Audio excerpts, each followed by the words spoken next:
Gandang araw! So, ayan guys, flex ko lang ang pinya o harvest time na guys. Lahat, ayan na hinog na ang mga pinya. Ganito pala pag mag-harvest na sila, napakadami. Diba? Ang sarap nito guys, kasi talagang hinog na hinog sa puno. O, ayan. Yung maganda tignan kasi yellow na yung iba talaga. So ito pala guys ay hindi to akin na. Nakikiraan lang kami, char.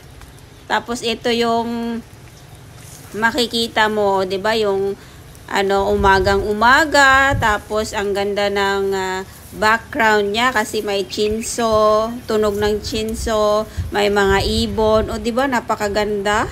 At saka tignan nyo guys, ang sarap dito, ang tamis talaga.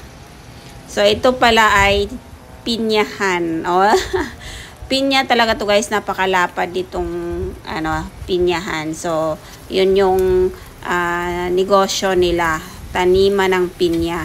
Ang lapad dito, 'di ba? O yan, ready na to harvest. Pero may nagha-harvest natin dito guys, yung may mga truck na dyan na nakaabang kasi may mga trabahante na nakukuha nito. Ayan, ready to harvest na talaga.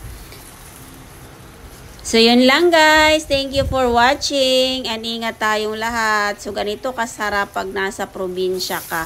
Lalo na pag masipag kang magtanim. Ayan, napakaganda talaga ng pinyahan. So, ayan, sana magkaroon din naman tayo ng ganito kalapad na pinyahan. O, diba? So, yun lang. And ingat tayong lahat, guys. Napakasarap ng pinya. At napakadami. God bless everyone!